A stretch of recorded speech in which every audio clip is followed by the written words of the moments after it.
কবিতার পংক্তি থেকে এবার বড় পর্দায় জীবনানন্দ দাশের কালজয়ী সৃষ্টি। বনলতা সেন নির্মিত সিনেমা আসছে কোরবানির ঈদে।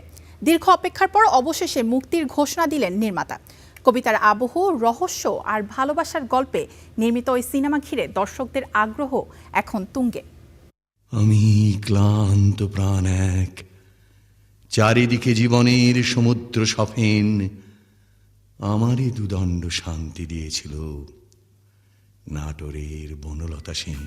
বাংলা সাহিত্যের সবচেয়ে আলোচিত কবিতাগুলোর একটি জীবনানন্দ দাশের বনলতা সেন। আর সেই কবিতার আবহ, অনুভূতি আর রহস্য নিয়েই এবার বড় পর্দায় আসছে সিনেমা বনলতা সেন।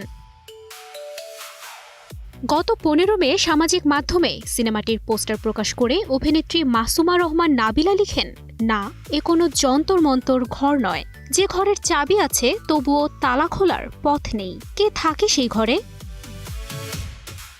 2023 সালের প্রথমেই শুটিং শুরু হওয়া এই সিনেমাটি 2024 সালে মুক্তির পরিকল্পনা করেছিলেন নির্মাতা মাসুদ হাসান উজ্জ্বল। বিভিন্ন কারণে এটি তখন আলোর মুখ দেখেনি। অবশেষে সব জল্পনার অবসান ঘটিয়ে এবার কোরবানির ঈদেই দর্শকের সামনে আসছে সিনেমাটি।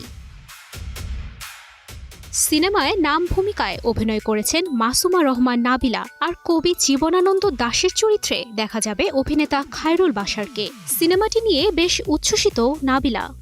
খুবই আনন্দ লাগছে, খুবই খুশি লাগছে। আর ঈদ রিলিজের মজাই আলাদা।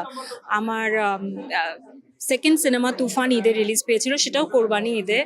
সো ওটার ফিলটা বা মজাটা পেয়ে গেছি। তো আবারও 2 বছর পর ঠিক কোরবানি ঈদে আরেকটি সিনেমা আসছে, তো আমি খুবই আনন্দিত। সো প্লিজ দেখবেন আমার সিনেমা বনলতা সেন। অন্যদিকে 2024 সালে মুক্তি পাওয়া তুফান সিনেমায় শাকিব খানের বিপরীতে অভিনয় করেছিলেন নাবিলা। এবার একসঙ্গে না হলেও ঈদে মুক্তি পাচ্ছে দুজনেরই আলাদা সিনেমা। একদিকে শাকিব খানের রকস্টার, অন্যদিকে নাবিলার বনলতা সেন।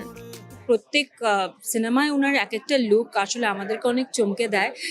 এই লুকটা যে রকস্টার বা মিউজিশিয়ানের লুক ওনার দেখে মনে হচ্ছে দারুণ মানিয়েছে ওনাকে। আর অভিনেতা হিসেবে তো আমি কাছ থেকে দেখেছি, নিঃসন্দেহে উনি অসাধারণ। আই এম শিওর যে সিনেমাটা বেশ ভালো হবে। কবিতার আবেগ, সময়ের রহস্য আর ভিন্নধর্মী গল্পে নির্মিত বনলতা সেন নিয়ে দর্শকদের প্রত্যাশাও এখন অনেক বেশি। সাহিত্য নির্ভর এই সিনেমা কতটা ছুঁতে পারে দর্শক হৃদয়, সেটি এখন দেখার অপেক্ষা। তুবাইশি বুশরা, স্টার এন্টারটেইনমেন্ট।